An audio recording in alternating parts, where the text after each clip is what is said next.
نحمده ونصلي على رسوله الكريم أما بعد فأعوذ بالله من الشيطان الرجيم بسم الله الرحمن الرحيم فلا تحسبن الله مخلف وعده رسله إن الله عزيز ذو انتقام يوم تبدل الأرض غير الأرض والسماوات وبرزوا لله الواحد القهار وترى المجرمين يومئذ مقرنين في الأصفاد سرابيلهم من قطران وتغشى وجوههم النار ليجزي الله كل نفس ما كسبت إن الله سريع الحساب هذا بلاغ للناس ولينذروا به وليعلموا أنما هو إله واحد وليذكر أولو الألباب فلا تحسبن الله مخلف وعده رسله پس نہ گمان کیجیے اللہ تعالیٰ کو کہ خلاف کرنے والا ہے اپنے وعدے کے جو رسولوں سے کیے ان اللہ عزیز ذو انتقام بے شک اللہ تعالیٰ غالب ہے انتقام لینے والا یوم تبدل الارض غیر الارض والسماوات جس دن بدل دیا جائے گا زمین کو سوائے زمین کے اور آسمانوں کو بھی وَبَرَزُوا لِلَّهِ الْوَاحِدِ الْقَهَّارِ اور پیش ہوں گے اللہ کے لیے جو اکیلا زبردست ہے وَتَرَى الْمُجْرِمِينَ اور آپ دیکھیں گے مجرموں کو یومئذ اس دن مقرنین فی الاصفاد جکڑے ہوئے ہوں گے زنجیروں میں سرابیلہم من قطران ان کا لباس تارکول سے ہوگا یا گندک سے وتغشا وجوہہم النار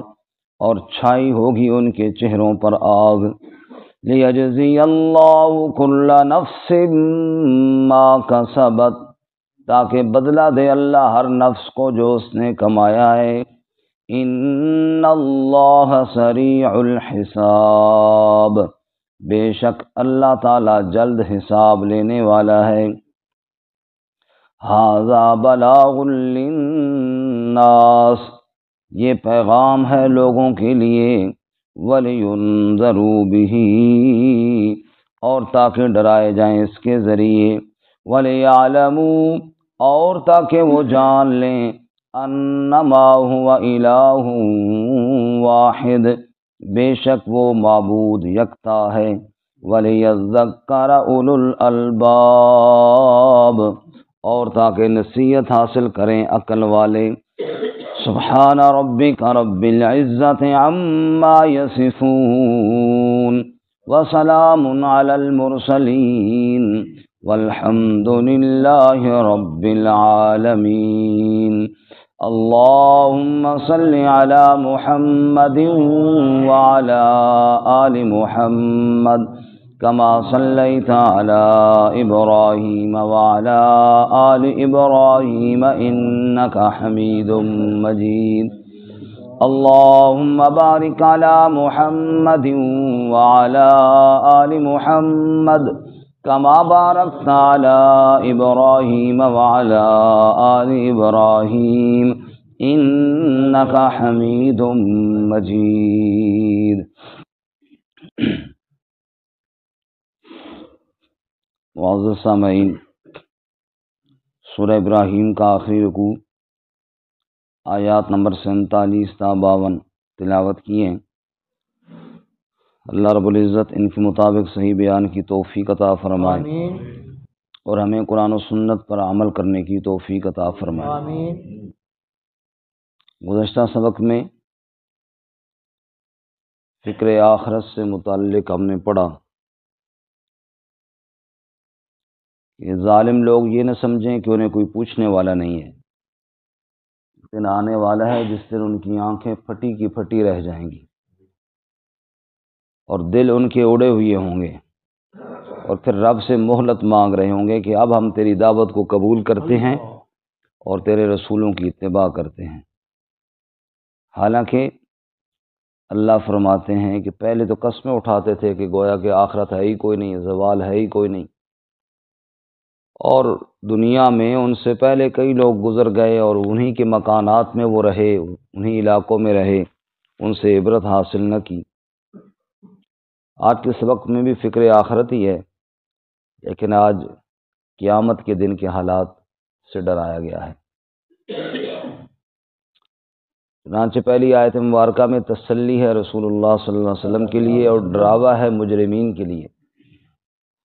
فرمایا یہ مت سمجھو کہ اللہ نے جو اپنے رسولوں سے وعدے کیے ہیں اللہ ان کے خلاف کرے گا۔ اللہ نے سارے وعدے سچے کیے ہیں۔ اگر رسولوں کے ساتھ مدد کا وعدہ کیا ہے تو وہ سچا ہے، اور مجرموں کے ساتھ عذاب کا وعدہ کیا ہے تو وہ بھی سچا ہے۔ فرمایا فلا تحسبن اللہ مخلف وعدہ رسلہ، بس بالکل گمان نہ کیجیے اللہ تعالیٰ کے بارے میں کہ وہ اپنے وعدوں کے خلاف کرے گا جو اپنے رسولوں سے اس نے کیے ہیں۔ کوئی وعدہ بھی خلاف نہیں ہوگا، سارے وعدے سچے اور پورے ہوں گے۔ ان اللہ عزیز ذو انتقام، بے شک اللہ تعالیٰ غالب ہے، انتقام لینے والا ہے۔ اور یہ کس دن ہوگا؟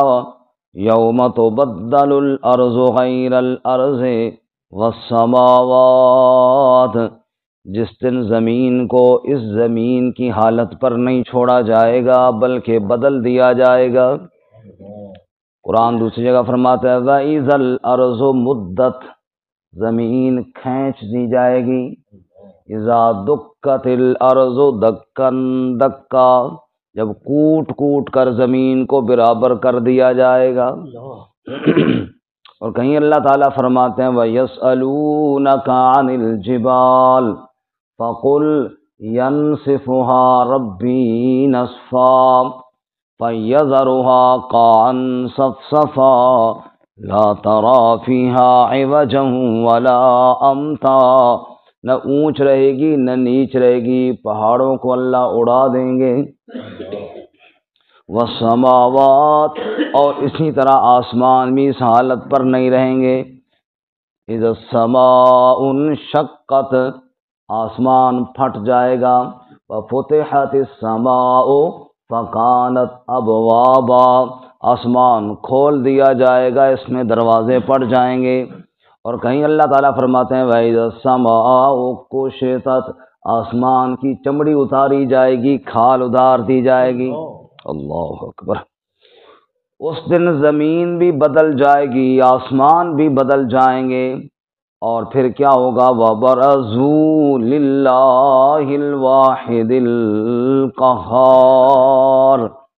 سب نے پیش ہونا ہے اللہ کے سامنے، للہ الواحد القہار، اللہ کے سامنے پیش ہونا ہے جو اکیلا بھی ہے، زبردست قوت اور طاقت والا بھی ہے، غلبے والا بھی ہے، ایک ایک بندے نے پیش ہونا ہے۔ رسول اللہ صلی اللہ علیہ وسلم نے ارشاد فرمایا تم میں سے ہر بندے نے اللہ کی بارگاہ میں پیش ہونا ہے، درمیان میں نہ کوئی حجاب ہوگا نہ کوئی ترجمان ہوگا، بندہ دیکھے گا اپنے اعمال ہی دکھائی دیں گے، آگے دیکھے گا جہنم کی آگ بڑھتی ہوئی دکھائی دے گی، اعمال کے علاوہ وہاں پر کوئی چیز نظر نہیں آئے گی، نہ وہاں پیسہ نظر آئے گا، نہ وہاں جائیداد نظر آئے گی سوائے نیک اعمال کے یا برے اعمال کے، جو کیے وہی نظر آئے گا، اس کے علاوہ کچھ بھی وہاں نظر نہیں آئے گا۔ وَبَرَزُوا لِلَّهِ الْوَاحِدِ الْقَهَّارِ، پھر سب نے پیش ہونا ہے کس کے سامنے؟ اللہ، میرا رب مجھ سے پوچھے گا، میرا رب مجھ سے پوچھے گا، نہ کیوں مجھ سے شرم آئی، گناہ کرتا تھا چھپ چھپ کر، نہ کیوں مجھ سے شرم آئی، میں بھولا ہوں کہ ایک دن موت سب کچھ ختم کر دے گی، ابھی خیال ہی کبھی نہیں آیا نا، میں بھولا ہوں کہ ایک دن موت سب کچھ ختم کر دے گی، میں خوش فہمی میں جیتا ہوں وہ سب کچھ بھسم کر دے گی، میں سوچتا ہوں شاید میں ہی اسی حالت میں رہوں گا، لیکن پتہ نہیں ایک دن سب کچھ ختم ہو جائے گا، وہ دیکھو موت کی سختی مجھے لینے چلی آئی، وہ دیکھو موت کی سختی مجھے لینے چلی آئی، مجھے جانا پڑے گا اب کوئی صورت نہ بن پائی، اب جتنے مرضی علاج کروا لو بس میں نے جانا ہی ہے، میں دل ہی دل میں روؤں گا یہ آخر کیا کیا تم نے، میرا رب مجھ سے پوچھے گا نہ کیوں مجھ سے شرم آئی، پھر میں رب کے سامنے کیا جواب دوں گا؟ وَبَرَزُوا لِلَّهِ الْوَاحِدِ الْقَهَّارِ، بس دعا فرمائیے کہ جب بارگاہ الہی میں پیش ہوں اللہ اعمال نامہ نہ کھولے اور کہہ جاؤ میں نے تمہیں معاف کر دیا۔ آمین ثم آمین۔ سیدہ عائشہ صدیقہ رضی اللہ تعالیٰ عنہ فرماتی ہیں یا رسول اللہ آپ تو فرما رہے من حوسب عذب، جس کا حساب کتاب شروع ہوا وہ پکڑا گیا عذاب میں مبتلا ہو جائے گا، اور اللہ قرآن میں کہتے ہیں کہ فسوف یحاسب حسابا یسیرا، حساب آسان بھی ہوگا۔ یا رسول اللہ اس کا کیا مطلب ہے؟ حضور نے فرمایا عائشہ آسان حساب کا مطلب یہ ہے کہ بندہ اللہ کی بارگاہ میں پیش ہو، اس کا اعمال نامہ پیش ہو، رب کہے جا میں نے تجھے معاف کر دیا، سبحان اللہ۔ اللہ لمبی پوچھ نہ کرے کہ تو نے یہ کیوں کیا وہ کیوں، جا میں نے تجھے معاف کر دیا، اس لیے دعا مانگا کرے اللہم حاسبنی حسابا یسیرا، اور پھر سب کے لیے مانگو تو اللہم حاسبنا حسابا یسیرا، دونوں طرح ٹھیک ہے، حاسبنی خالص اپنے لیے، حاسبنا سب کے لیے، اللہم حاسبنا حسابا یسیرا، اے اللہ ہمارا حساب آسان فرما دیجیے۔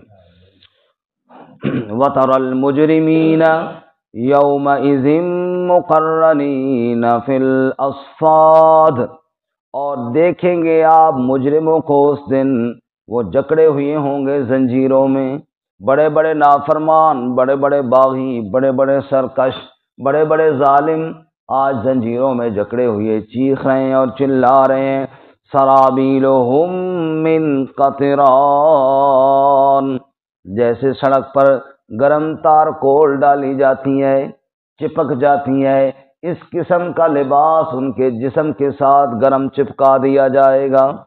اور ایک جگہ اللہ فرماتے ہیں والذین کفروا قطعت لہم ثیاب من نار، آگ کا لباس ان کے لیے کاٹ کر تیار کیا جائے گا، جوتے آگ کے، قمیص آگ کی، شلوار آگ کی، ٹوپی آگ کی، دستانے اور جرابیں آگ کی، بنیان آگ کی، فرمایا سارا کا سارا لباس ان کا آگ کا، گندک کا، تارکول کا تیار کیا جائے گا، وَتَغْشَا وُجُوهَهُمُ النَّارُ، اور ان کے چہروں پر آگ چھائی ہوئی ہوگی۔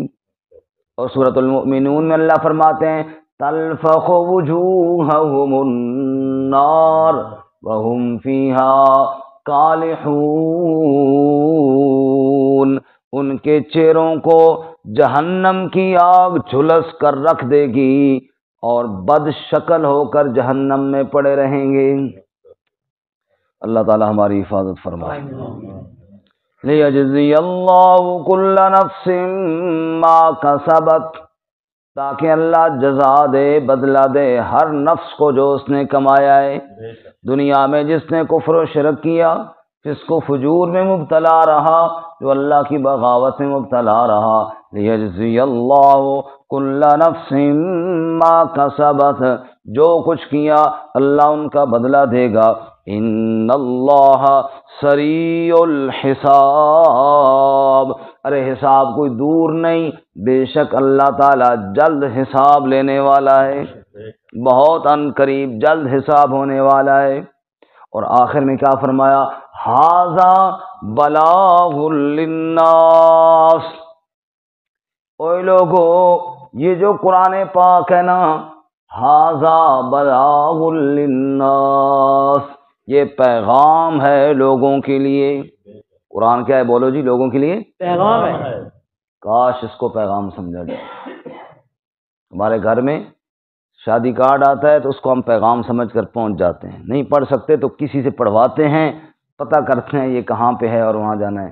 یہ قرآن مجید ہمارے گھر میں پڑا ہوا 50 سال ہو گئے میری زندگی کے، اگر پیغام سمجھا ہوتا تو کبھی تو غور کرتا کہ اس میں کیا لکھا ہوا ہے، میرے لیے کیا پیغام ہے، کبھی سمجھ کسی پڑھے ہوئے سے پوچھ لیتا کہ اس میں کیا میرے لیے پیغام ہے، لیکن اس کو پیغام سمجھا ہی کوئی نہیں ہے۔ ھذا بلاغ للناس، ارے لوگو یہ پیغام ہے لوگوں کے لیے، اس کو پڑھیے اور سمجھیے اللہ تعالیٰ کیا کہہ رہے ہیں، اس میں ہمیں کیا حکم دیا گیا ہے۔ وَلِيُنذَرُوا بِهِ، اور اسی قرآن کے ذریعے لوگوں کو ڈرایا گیا ہے۔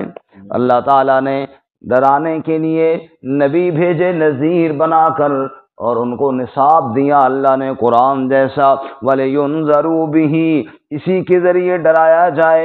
وَلِيَعْلَمُوا، اور تاکہ دنیا والے جان لیں، انما هو الہ واحد، بے شک تمہارا معبود ایک ہی ہے، تمہارے سجدوں کے لائق ایک ہے، ہاتھ پھیلانے کے لائق ایک ہے، فریادیں کرنے کے لائق ایک ہے، اسی ایک کے در پہ فریادیں کرو، یہ بتانے کے لیے، یہ سمجھانے کے لیے قرآن آیا ہے۔ وَلِيَذَّكَّرَ اولو الالباب، اور نصیحت حاصل کریں گے تو عقل والے قرآن سے نصیحت حاصل کریں گے۔ معلوم ہوا جو نصیحت حاصل نہیں کرتا قرآن پاک سے وہ عقل والا نہیں ہے، عقل والا وہ ہے جو قرآن سے نصیحت، جو بے عقل ہے وہ کیا کرے گا؟ چومے گا ضرور، اور جناب برکت کے لیے پڑھنا ہے، نصیحت کو نہیں حاصل کرنی۔ بھائی میں نے کئی دفعہ مثال دی، جس دکان میں برکت کے لیے پڑھا گیا، اگر اس دکان میں ناپ تول میں کمی ہوتی ہے، اگر اس میں ناپ تول میں کمی ہوتی ہے، دھوکہ اور فراڈ کیا جاتا ہے، 2 نمبر مال بیچا جاتا ہے، اور لوگوں کو غلط چیزیں دی جاتی ہیں، اس میں قرآن تو نصیحت کر رہا ہے ویل للمطففین، ناپ تول میں کمی کرنے والوں کے لیے بربادی ہے، ہلاکت ہے، تباہی ہے۔ یہ آیت پڑھ لی گئی ہے لیکن نصیحت تو حاصل نہیں کی گئی ہے نا، بس صرف اس آیت کی برکت حاصل کی گئی ہے۔ ارے بابا برکت کی ہے، یہ آیت تو تیری بربادی کی دعا کر کے گئی ہے۔ یہ آیت تو ویل کا معنی ہلاکت، ویل کا معنی بربادی، ویل کا معنی نحوست، ویل کا معنی اللہ کی طرف سے تباہی۔ قرآن تو یہ کہہ کر گیا ہے اگر ناپ تول میں کمی ہوتی ہے تو بربادی ہے، اگر جھوٹ نہیں چھوڑتے تو قرآن کہتا ہے لعنت اللہ علی الکاذبین، کیا کہتا ہے؟ اللہ کے لعنت ہو جھوٹوں پر۔ قرآن کہتا ہے لعنت اللہ علی الظالمین۔ اب یہ آیت پڑھ کے جناب ہم برکت حاصل کریں، نصیحت حاصل نہیں کرتے کہ جھوٹ چھوڑے، نصیحت حاصل نہیں کرتے کہ ظلم چھوڑے، نصیحت حاصل نہیں کرتے کہ جناب ناپ تول میں کمی چھوڑے، نصیحت حاصل نہیں کرتے کہ جو قرآن نے کہا ہے اس پر عمل کریں، نصیحت حاصل نہیں کرتے اس لیے کہ سمجھا ہی کوئی نہیں ہے، پیغام ہی نہیں سمجھا نا۔ تو نتیجہ کیا نکلا کہ جناب نماز کی کوئی پرواہ نہیں ہے۔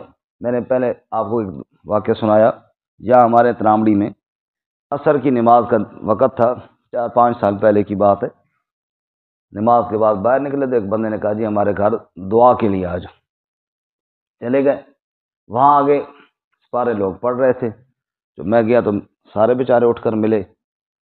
اب میرے ذہن میں اللہ نے بات ڈالی بھی نماز تو ابھی ہوئی ہے جماعت، یہ ادھر پڑھ رہے ہیں، انہوں نے نماز تو کوئی نہیں پڑھی ہوگی۔ خیر وہ جو بھی ملا میں نے کان میں پوچھا کہ نماز پڑھی ہے؟ کوئی نہیں۔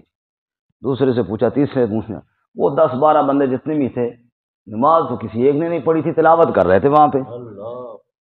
اچھا خیر میں وہ بیٹھ گیا وہاں پہ، تو بس جی اتنے سپارے پڑھ لی اور یہ ہو گیا۔ تو میں نے کہا جی خیریت ہے، کیوں پڑھے؟ بس برکت کے لیے جی، بس دعا کرا دیں۔ میں نے کہا جی دیکھو برکت کی دعا تو کرتے ہیں، نہیں کریں گے تو کہاں جائیں گے، لیکن ایک بات میری سن لیجئے کہ جہاں پر ایک بے نمازی ہو اس کی نحوست 40 گھروں تک جاتی ہے، اور خدا کے لیے 20 بے نمازی اکٹھے کر کے کہتے ہو برکت کی دعا کرو۔ کچھ تھوڑا سا تو سوچو، اتنی زیادتی تو قرآن کے ساتھ نہ کرو، اتنا ظلم تو قرآن کے ساتھ نہ کرو۔ قرآن نماز کا حکم دے رہا ہے، این نماز کے ٹائم پہ تم قرآن کا حکم نہیں مان رہے، قرآن کو پڑھ رہے ہو۔ جو قرآن کہہ رہا ہے اس پہ عمل تو کرو نا، قرآن پاک کے حکم کو تو مانو۔ قرآن نے اس وقت یہ نہیں کہا تھا کہ تلاوت کرو، قرآن نے اس وقت کہا تھا تلاوت بند کر کے جا کے نماز پڑھو۔ قرآن نے اس وقت یہ حکم دیا تھا، قرآن کا حکم نہیں مانتے، یہ تو ظلم ہے قرآن پاک کے ساتھ۔ تو کہنے کا مطلب یہ ہے وَلِيَذَّكَّرَ أُولُو الْأَلْبَابِ۔ اس آیت میں دیکھو شروع میں فرمایا ھذا بلاغ للناس، یہ پیغام ہے لوگوں کے لیے، اور آخر میں فرمایا وَلِيَذَّكَّرَ أُولُو الْأَلْبَابِ، لیکن عقل والا اس کو پیغام سمجھے گا، عقل والا اس کو پیغام سمجھے گا اور اس پر عمل کی کوشش کرے گا۔ اللہ تعالیٰ اس سمجھ کر عمل کی توفیق عطا فرمائے۔ وآخر دعوانا ان الحمد للہ رب العالمین۔